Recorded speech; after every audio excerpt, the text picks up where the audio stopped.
ভারতের সঙ্গে চলমান উত্তেজনাকর পরিস্থিতি তৈরির পর থেকেই দেশটিতে ভ্রমণ ও চিকিৎসার কাজে যাওয়া বাংলাদেশিরা ত্রিপুরায় নানাভাবে হয়রানির শিকার হচ্ছেন।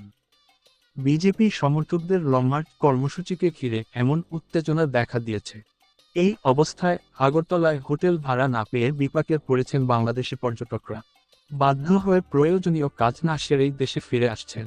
এদিকে অভিযোগ পাওয়া গেছে, আগরতলা ইন্টিগ্রেটেড চেকপোস্টের সামনের সড়কে আড়াআড়িভাবে বাঁশের বেড়া দেওয়া হয়েছে। এতে যাত্রীদের সীমান্তে ফিরতেও বেশ সমস্যা হচ্ছে। আগরতলা থেকে ফিরে আসা যাত্রীরা আখাউড়া স্থলবন্দরে জানিয়েছেন, সেখানে বাংলাদেশিদের নানান হয়রানির অভিযোগ।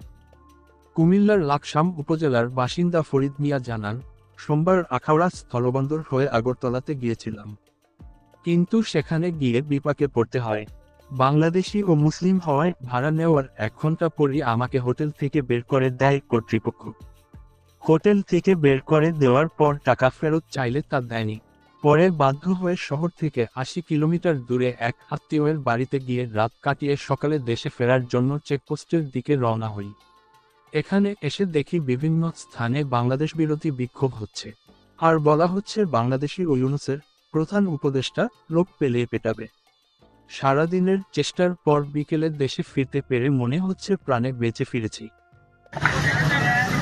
সমাবেশ ঘোষণার পর ব্রাহ্মণবাড়িয়ার আখাউড়া সীমান্তের ওপারে আগরতলায় ব্যারিকেড দিয়েছে বিএসএফ। আগরতলা ফেরত যাত্রীদের অভিযোগ, সেখানে হোটেল থেকে বের করে দেওয়া হচ্ছে বাংলাদেশিদের।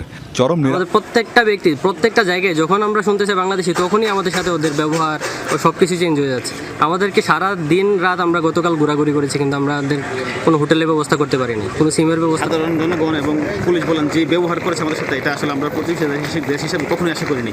আমরা আসলে এই বিষয়টা অনেক মর্মাহত। দুদিন ধরে চাপা উত্তেজনা বাংলাদেশ ভারত সীমান্তবর্তী এলাকায়। পশ্চিমবঙ্গে পেট্রাপোল আর ত্রিপুরার আগরতলায় পরিস্থিতি চরমে পৌঁছায় বিজেপির নেতৃত্বাধীন সনাতনী ঐক্যমঞ্চ কর্মসূচি ঘোষণার পর। করতে পারিনি। হোটেলে তো থাকার জন্য মানা করছে, খানার হোটেলও অনেক সমস্যা দেখা দিচ্ছে। বাংলাদেশে কোনো লোক থাকতে পারবে হোটেলে, আজকে তো বন্ধ করে দিচ্ছে। আর এখন ইন্ডিয়ারা এখানে ওই বাদ দিয়ে বেড়াতে রাখছে, 2 জায়গা বাধাতে রাখছে। নিরাপত্তাহীনতায় ফিরে আসছে তারা। আমরা গতকাল গিয়েছিলাম, আমরা ভেবেছিলাম যে আমরা 3 থেকে 4 দিন হয়তো বা থাকবো। আমরা ওদের আচরণে যখনই শুনতেছে ওরা আমরা বাংলাদেশি, তখনই ওরা আমাদের প্রতি ক্ষুদ্র আচরণ করতেছে। তারা মার্কেটে গেলে তাদের পরিচয় জানার পর, বাংলাদেশি পরিচয় জানার পর তাদের কাছে কোনো কাপড় চোপড় বিক্রি করছেন না। এমনকি যারা চিকিৎসার জন্য গিয়েছেন ইন্ডিয়ান ত্রিপুরা বেসরকারি হাসপাতালে, কোনো তাদেরকে চিকিৎসা দিচ্ছেন না। পুরা হোটেল মালিক অ্যাসোসিয়েশনে একটা বিবৃতি দিয়েছেন যে বাংলাদেশি কোনো নাগরিককে তারা হোটেল ভাড়া দেবেন না। বন্দরের আমদানি রফতানির কার্যক্রম স্বাভাবিক থাকলেও পাসপোর্টধারীদের চলাচল সীমিত। এই অবস্থায় বাড়ানো হয়েছে বন্দরের নিরাপত্তা। এদিকে আসামের করিমগঞ্জে সনাতনী ঐক্যমঞ্চের বাধায় দ্বিতীয় দিনের মতো বন্ধ রয়েছে জকিগঞ্জ শুল্ক স্টেশন দিয়ে আমদানি রফতানি কার্যক্রম। সিলেট সহ সারা দেশের সীমান্তে সর্বোচ্চ সতর্ক অবস্থানে রাখা হয়েছে বিজিবিকে।